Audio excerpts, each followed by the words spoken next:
Good morning students. In previous lecture we have discussed about property, state and process. Today we will discuss various thermodynamic processes. आज हम बात करेंगे कि thermodynamic process कितने प्रकार के हो सकते हैं। उसमें मैंने आपको लास्ट लेक्चर में बताया था कि रिवर्सिबल और इरिवर्सिबल दो टाइप के प्रोसेस हो सकते हैं। आज हम बात करेंगे, देखिए मैंने आपको लास्ट लेक्चर में बात की थी प्रॉपर्टी के बारे में, जैसे प्रेशर है, टेम्परेचर है, ये सब क्या है, सिस्टम की प्रॉपर्टी है, वॉल्यूम है।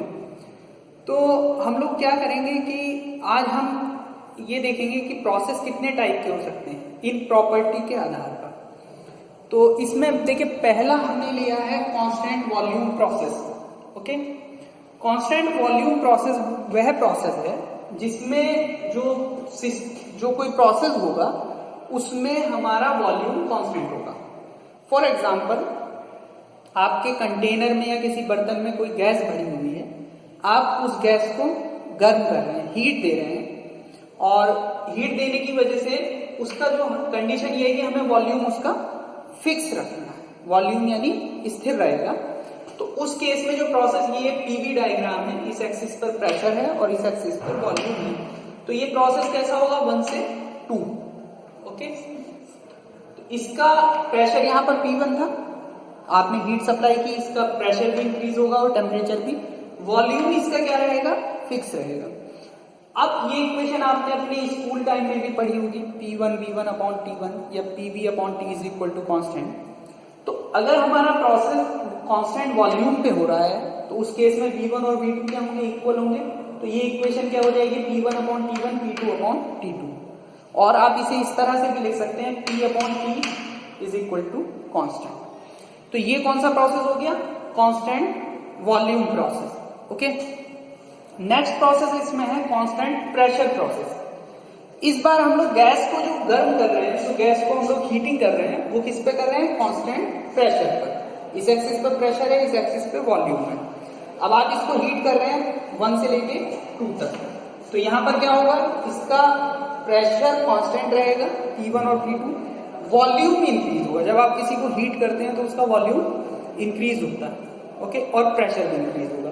तो अगेन जो हम लोगों ने इक्वेशन लिखी हुई है, P1 V1 upon T1 is equal to P2 V2 upon T2। तो फॉर कांस्टेंट प्रेशर P1 और P2 दोनों सेम होंगे इस प्रोसेस के लिए।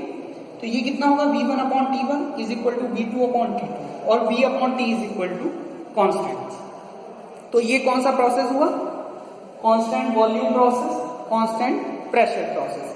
इसी तरह से नेक्स्ट आप कैलकुलेट कर सकते हैं आइसोथर्मल प्रोसेस के लिए। ओके, आइसोथर्मल प्रोसेस कौन सा प्रोसेस होता है, जिसमें टेम्परेचर कांस्टेंट होता है। ओके, यानी अगर इसी इक्वेशन में आप आइसोथर्मल प्रोसेस के लिए भी कैलकुलेट करना चाहते हैं तो उस कंडीशन में क्या होगा, टेम्परेचर T1 और T2 सेम रहेंगे और ये क्या हो जाएगा, P1 V1 is equal to P2 V2, और you can write PV is equal to constant.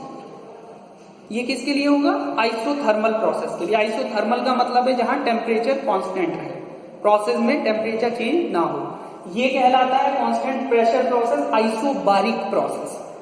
Okay, pressure की यूनिट क्या होती है, बार, तो वहीं से आया है आइसोबारिक प्रोसेस, यानी जहां पर प्रेशर कांस्टेंट रहे, उस प्रोसेस को बोलते हैं आइसोबारिक। इसको बोलते हैं आइसोथर्मल जहां पर टेम्परेचर कांस्टेंट। ओके, नेक्स्ट इसी में एक प्रोसेस और है, उसको बोलते हैं हम लोग आइसेंट्रोपिक प्रोसेस, एडियाबैटिक भी बोलते हैं एक्चुअली। एडियाबैटिक प्रोसेस की पहले बात कर लेते हैं, आइसेंट्रोपिक की हम बाद में बात करेंगे।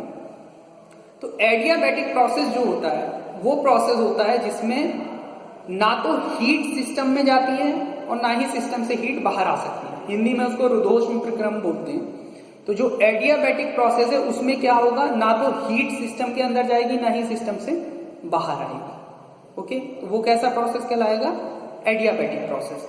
ओके, उसके लिए जो फॉलो होता है ये PV की power gamma is equal to constant. Okay, जैसे ये आइसोथर्मल के लिए PV is equal to constant है, उसके केस में PV to the power gamma is equal to constant. ये आप लोगों ने अपने जो फिजिक्स में पढ़ाया जाता है, आइडियल गैस वगैरह, वहां पर भी आपने ये पढ़ा होगा। नेक्स्ट इसमें एक प्रोसेस और होता है, उसको बोलते हैं हम लोग पॉलीट्रॉपिक प्रोसेस। वो ऑलमोस्ट एडियाबैटिक से मिलता जुलता ही है, उसमें सिर्फ ये है कि ये गामा की जगह पीवी की power n is equal to constant हो जाता। अब इसकी, या आप ये भी कह सकते हो, इससे आप अलग अलग यही सारे प्रोसेस ड्राइव कर सकते हो। ये जनरल फॉर्मूला है PV to the power n is equal to constant. अगर मैं n इज इक्वल टू 1 लिखता हूं तो ये क्या हो जाएगा, पीवी की power PV is equal to constant. तो ये मेरा क्या बन गया, आइसोथर्मल प्रोसेस। अगर n की वैल्यू गामा लिखते हैं तो PV to the power gamma is equal to constant, तो प्रोसेस क्या कहलाएगा, एडियाबैटिक या आइसेंट्रोपिक प्रोसेस। आइसेंट्रोपिक में इतना फर्क है कि आइसेंट्रोपिक कोई भी प्रोसेस तब होगा, यानी एंट्रोपी कांस्टेंट तब होगी जब वो रिवर्सिबल भी हो और एडियाबैटिक भी हो। ओके, तो एडियाबैटिक के साथ रिवर्सिबल होना जरूरी है, तभी वो प्रोसेस आइसेंट्रोपिक कहलाता है। इसी तरह से अगर आप n की वैल्यू यहाँ 0 कर दीजिए या इंफिनिटी कर दीजिए तो ये अलग अलग प्रोसेस आपको मिल जाएंगे। ये जनरल इक्वेशन है PV to the power n is equal to constant. तो ये थर्मोडायनेमिक प्रोसेस है, मैंने आपको बताया कौन कौन से प्रोसेस है। कांस्टेंट वॉल्यूम प्रोसेस, जिसमें वॉल्यूम कांस्टेंट रहेगा, कांस्टेंट प्रेशर, जहां पर प्रेशर कांस्टेंट रहेगा, आइसोबारिक प्रोसेस बोलते हैं। कांस्टेंट टेम्परेचर के लिए मैंने आपको बता दिया है कि अगर टेम्परेचर कांस्टेंट रहेगा तो ये T1 और T2 क्या हो जाएगा, इक्वल हो जाएगा। उस केस में P1 V1 is equal to P2 V2 हो जाएगा, और ये क्या कहलाएगा, PV to the power PV is equal to constant. Okay, इसको बोलते हैं आइसोथर्मल प्रोसेस। नेक्स्ट इसमें हो जाएगा एडियाबैटिक, या एडियाबैटिक और रिवर्सिबल है तो हम उसको आइसेंट्रोपिक बोल देते हैं। और लास्ट है ये पॉलीट्रोपिक प्रोसेस। तो ये सारे थर्मोडायनामिक प्रोसेस हैं अलग अलग, इनका आगे यूज होगा। Thank you.